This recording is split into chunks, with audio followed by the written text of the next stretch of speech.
everyone okay? Oh, I feel like I will throw up. A mere side effect, Russia. Everything is normal. Let's get this done. Oh yeah, bring it, freak!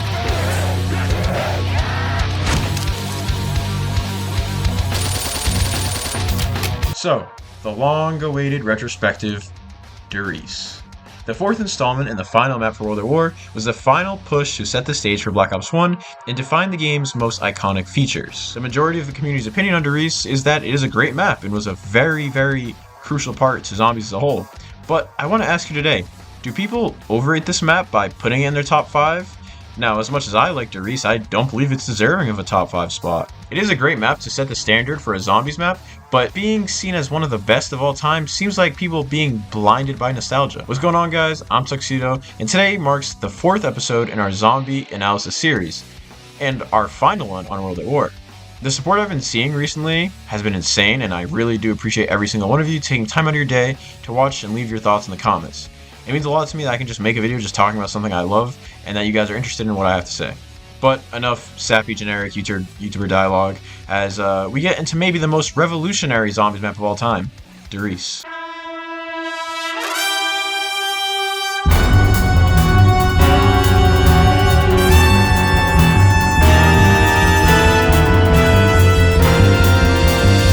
So, the most well-known feature added into Riese that we have to talk about is PackAPunch. Other than the perks, this is the most iconic machine in zombies. Everyone knows about PackAPunch, and when they hear PackAPunch, they think of zombies. In previous maps, there was a severe lack of power given to the player when it came to normal guns. Most people just rely on winter weapons and traps because of how weak a majority of guns get after round 20, as well as many guns not ever being used because they had no real use because they're just too weak. In Riese, we're introduced to PackAPunch, and it was a much needed addition that added a massive part of progression into zombies. While not as advanced as we would see in the future, it was still an extremely fun feature, like who wouldn't want a pistol that shoots explosives or a rapid-fire rocket launcher? Riese was also the map that introduced more than 24 zombies in a round, and that formula would be used for every zombies map that followed it. Also, a little side note, did you know that Carpenter was only first introduced onto Riese? I thought personally it was on Noct, but I didn't even notice until I got to Riese they were missing on the previous maps, which honestly shows how useless Carpenters were up until Black Ops 4. We were also introduced to the Bowie knife, and while not the best weapon,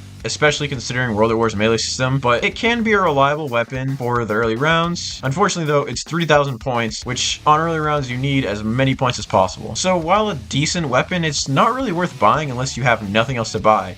If you do pay 3,000 points and use the Bowie knife, it can take you all the way up to round 11, as long as you don't get sucked in from knifing the zombies and down. The Riese innovation is simply unmatched. I don't want to get into every single thing it added in detail, but to name a few, there's teleporters, the flytrap Easter egg, mid-round dogs, PackAPunch, Bowie knife, monkey bombs, and better traps. Oh yeah, and how can I forget probably the most important thing we got from Riese? You all know what I'm talking about.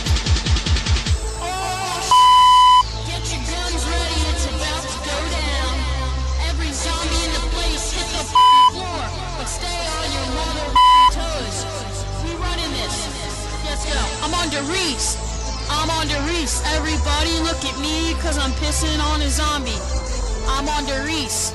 I'm on Riese. So, we saw the Wunderwaffe be introduced in Shinonuma, and it was honestly a great wonder weapon, and it makes a return on Riese, but this time it has a downside. While it still kills the same and is exactly identical to the one we saw in Shinonuma, if you accidentally shoot yourself with it, you will lose your jug. And I don't mean you have to rebuy it, no. That would be too easy. If you're playing solo and you shoot yourself with the Waff, you have to go the rest of the entire game with no jug, and being a 2-shot in World at War makes you feel weak.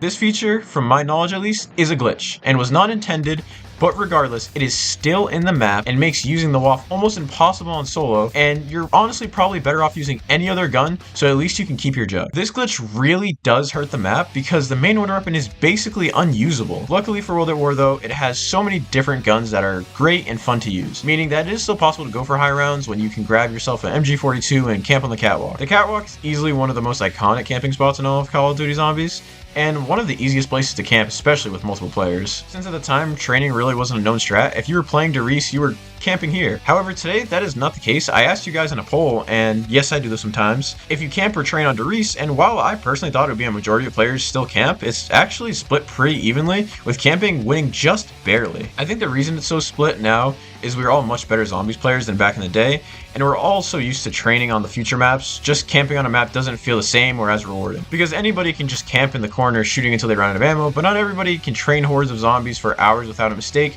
to make it to high rounds. I personally do a mix of camping on early rounds and training in the later rounds, using traps and taking advantage of the space given. I still don't believe training was fully developed until Black Ops 1, but it's definitely still an option here, and realistically the only way to obtain rounds 25 and up. Riese is probably one of the most iconic and best survival maps. It's a main reason why I still load up World at War. Just being able to hop on and go open PackAPunch and get my guns from the box and just survive is an amazing feeling between good progression and survival, which I think is something modern zombies struggles from. Another thing I want to bring up is the Hellhounds. So just like in Shinonuma, dogs make a return and come every 5 rounds and give the player a max ammo. They still feel like a challenge regardless of PackAPunch and are still the chaotic type of fun I love to see from a zombies boss round, and still to this day one of my favorites. However, there is one thing different about the dogs, that being that they can also spawn mid-round after their first round, and the percentage of them spawning goes up every time they show up after that. I do think it is a good addition to them because it gives you another thing to worry about and gives you more enemy variety that are fair. One thing I always dislike about mid-round dogs though is since they aren't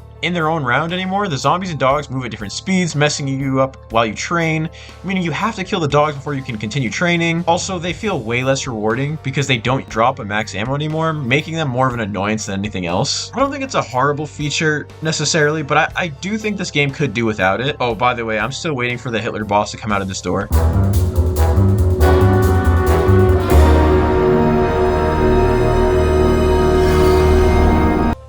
Co-op on Riese is an amazing experience. On solo, the map is fun and really is just the basics of the mode that feel like the definitive experience. But on co-op, especially 4-player, the map becomes something else entirely. World at War in general is known to be more of a co-op experience because how underpowered you are and how little there is to do in the maps, but this excels on Riese. When all players stick together and camp on the catwalk, all fighting together to go as long as they can. Which is something that I actually don't like that they don't do anymore, because I actually really like the idea of having a cooperative experience inside of zombies. One thing I really like about Riese is the fact that even though the main strategy is just camping on the catwalk, on co-op it's very possible to just spread out and all just kind of do your own thing and train around. You can use the area near PackAPunch, you can use the area near the first teleporter, and you can survive without too much trouble. Co-op also makes the WAF usable because if you do lose your jug, you can always go down and purchase it again. And if you don't want to down yourself, well, that's okay too, because you can always just hang back in the back on the catwalk and just shoot the WAF whenever you need to. You don't have to worry about being only 2 hits because you have a bunch of other players who can help you out, and you don't really have to worry about being hit. You could just kind of hang back. There is a reason why people always hop on Plutonium in World at War, and that is Riese. Riese is one of the most classic zombies maps that would have been more popular if it was a launch map and probably would have been received better than Kino. Overall, if I want to play a standard survival experience with friends, I'm loading up Riese 8 times out of 10, with the only downside being the World at War bugs, which brings me to my next point.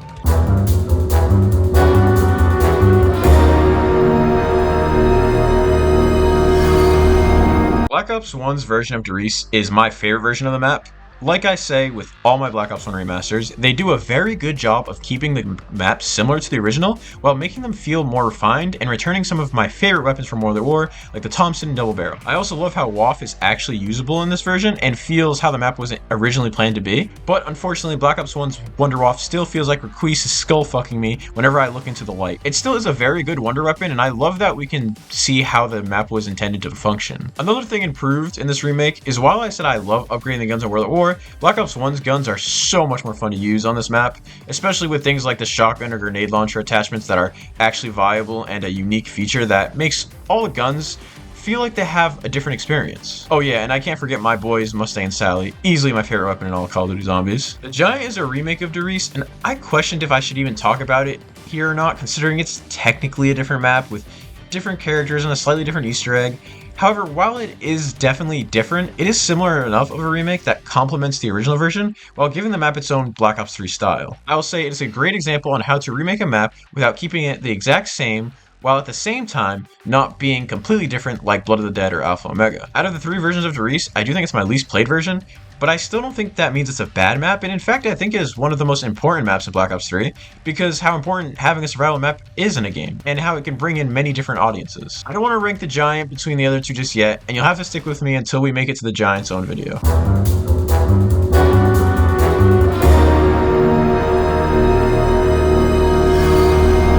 Okay, so we've made it to our ranking of Riese, using the best rating system known to man, approved by Elon Musk and Jason Blundell. You know what I'm talking about. It's iPlacers. For any of you who don't know, iPlacers is an acronym for Innovation, Progression, Layout, Atmosphere, Content, Easter eggs, Replayability, and Survival, which are what I believe are the most important things to look at while reviewing a map, and placing it fairly compared to the other maps. Again, here's my rubric so you can see how I'm reviewing this map. Innovation gets a 5. And this is the first 5 we've given any map in the series.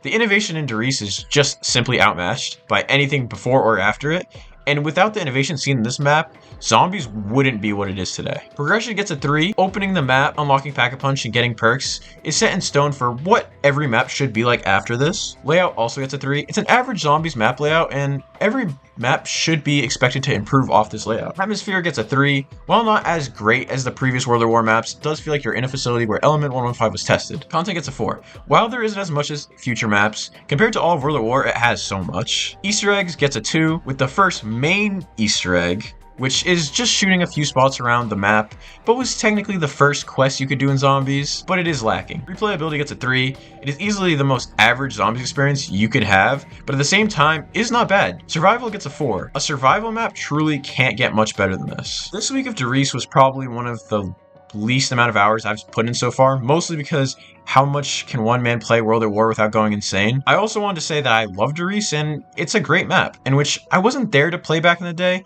However, while there is a certain element to a map back in the day, it doesn't change the fact that Riese is not a perfect map like some say. See, to be a perfect map, everything you do, from the spawn room to the PackAPunch process to the main Easter egg, have to be done exceptionally well. While Riese doesn't do anything bad necessarily, it is clear that it cannot be listed as a top map. So, with a total rating of 27 points, and the highest score we've seen yet, Riese, B tier, good. But wait just a second, we're not done yet. This is a different section of the video that I plan to do after I finish each game, and this will be my final thoughts on the game, and how good it is compared to all the others. World at War does a lot right. Like, of course, introduced the game mode for all of us, but also had that classic survival feeling of Zombies, which can be nostalgic for a lot of players. Nostalgia can often blind a person's true thoughts about something because their feelings of what they remember playing as a kid can never be matched. And while I do understand why people can think World at War is a great game, the amount of glitches and unfinished mechanics, as well as a lack of content in the game as a whole, shows it is not perfect. I still think the glitches of World at War are what give it personality, and the game wouldn't be the same without it. I also think you can't say it's a bad game, because it did start the mode, and that alone deserves its own credit. That being said though, what do I think about World at War as a whole? Well, it's a great start to something amazing, but isn't perfect, so I would say it's an average experience of Zombies, and should be something anyone who likes Zombies should play if you haven't already, as well as introducing someone to the very basics of the mode and see if they like the concept. Hey guys, so we have officially made it through World at War. I know it's only 4 maps, but for me, it's been a month of only World at War maps, and officially is my first series on YouTube that has been consistent. Well, except for this last skip between Shinonuma and Riese. But you know, we don't talk about it. We don't talk about Miguel. But it feels good to finally leave this game and move on to Black Ops 1. Thank you guys again for all the support. I really do appreciate every single one of you who are interested in my videos and help support me doing YouTube. It's something I've always wanted to do, but wasn't sure if I could. But each time every one of you watch the video, leaves a comment, it truly makes me feel like there are people who are actually interested in what I say, and that's really cool to me. And it gives me a reason to keep making videos. 2024 is going to be our year, boys. Thank you again for sticking around to the end, and I'll see you guys on Kino der Toten. Strawberry cheesecake.